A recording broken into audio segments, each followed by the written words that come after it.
When we look at benefits that are distributed by the tribe, we need to ensure that everybody has an opportunity at those benefits. That's the reason why I ran for council, is for the people, is to get the word out there, get them involved, and look at how can we better our tribe, how can we better our tribal members, health, education, welfare.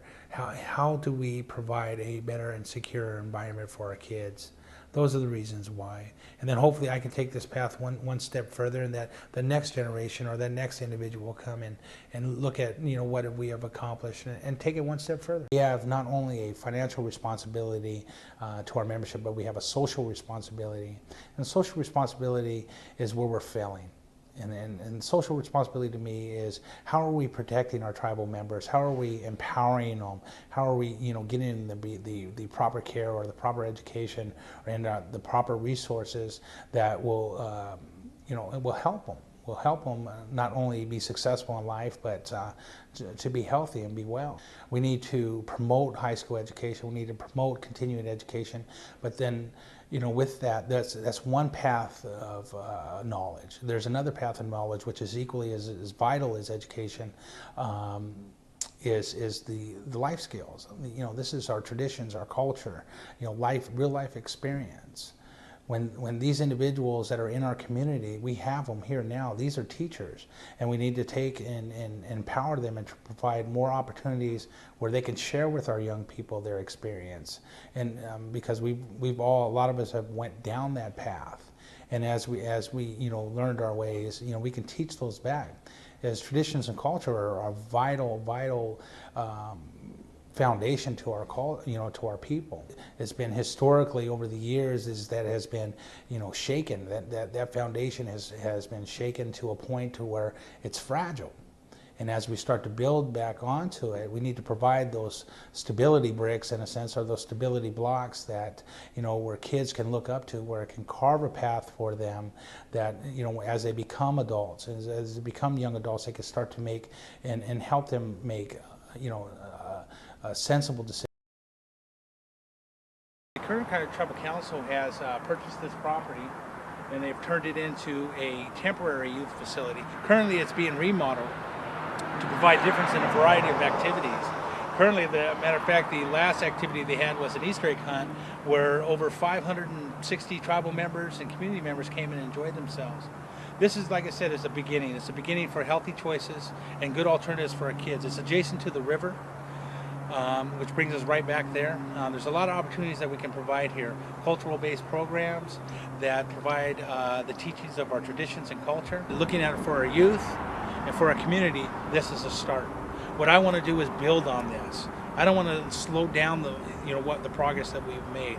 I want to continue to build on it. I want to look at this property and see future sites, or see future facilities that you can come and have fun and share stories with fellow members and look at them and talk about what had happened. What are the stories on this river that we have? This used to be the old riverbed that used to flow through here. So this is us. All this is us. This is Puyallup. On the reservation, we have limited resources when it comes to property, and this being one that has been set and dormant for, like I said, almost 20 years now.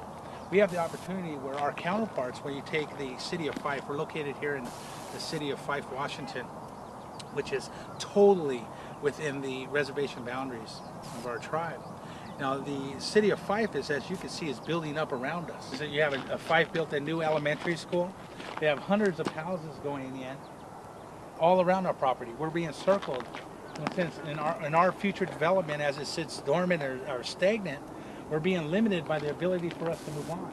Every one of those homes are on the reservation. Every one of those homes, a tribal member family should live in them. That's the resources we need. Every time somebody else acquires property that the tribe should have, it makes it more difficult in the future to acquire it back. They buy the property from us, or they buy the property they buy the property cheap, and then they sell it back to us expensively. The Puyallup Tribal Council needs to take your needs seriously, and one of that being is that we need to look at our properties. We need to assess them. We need to ask, what is it that you want? And take your concerns and your opinions and your recommendations seriously. And that's where we come in. That's where the tribal leadership needs to look at these things and look past the casino. We don't need to put all our eggs in one basket, in a sense. Is that if we do, if there was an earthquake today and our casino shut down, what are we going to do when almost 90+% of our revenue comes from the casino? It's a viable thing. It's a wonderful thing. It provides us the opportunity to do so many great things for our membership. But in the event, what are we planning for tomorrow? What about our 5-year, 10-year, 20-year, 50-year plan? That's what we need to start putting that investment in. We need to invest in the housing, we need to invest in our education, and we need to invest in the opportunities that we can provide to you, whether you live on this reservation or not. So that's me. That's James Miles for Tribal Council.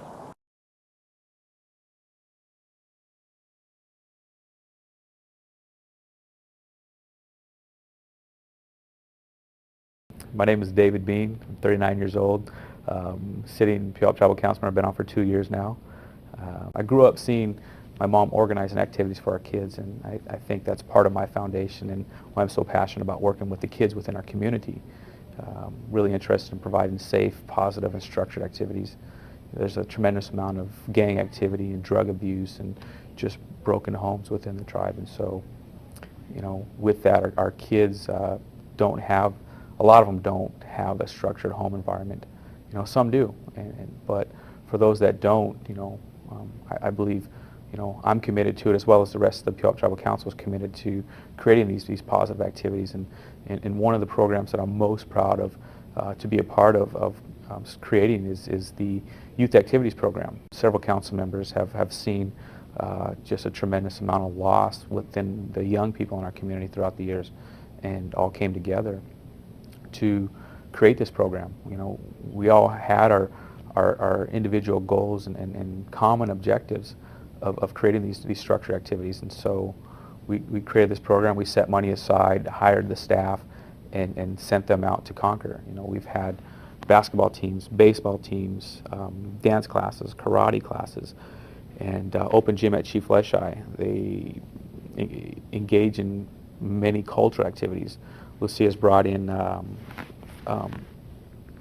basket weavers, drum makers, people that teach the traditional songs to our kids, and so we believe that will, you know, benefit our children of our community for years to come.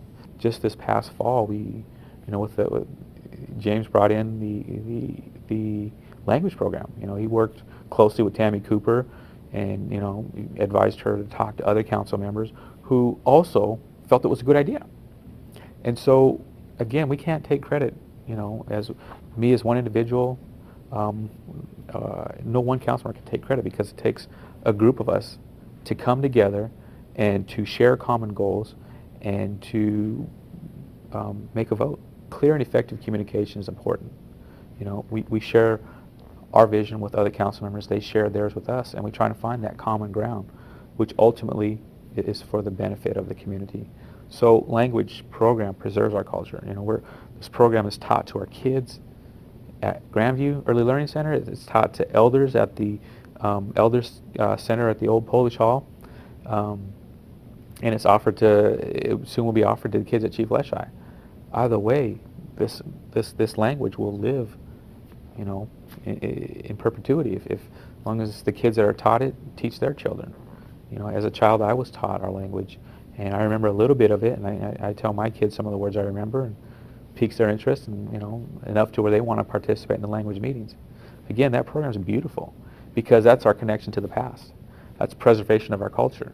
It brings our children together with our elders, and I think that's one of the things we talked about in Full Circle. You know, we talked about bringing the elders together with the children so that the information can be passed. Looking down the road 10, 20 years, who's going to step up and lead the tribe? If we don't help our members get healthy, if we don't help them get away from drugs, if we don't help them get away from gangs, if we don't get them educated, what's the structure, what will the structure of our tribal government look like in 20 and 30 years from now? And so it's upon us leaders today to lay the foundation for future generations and future leaders.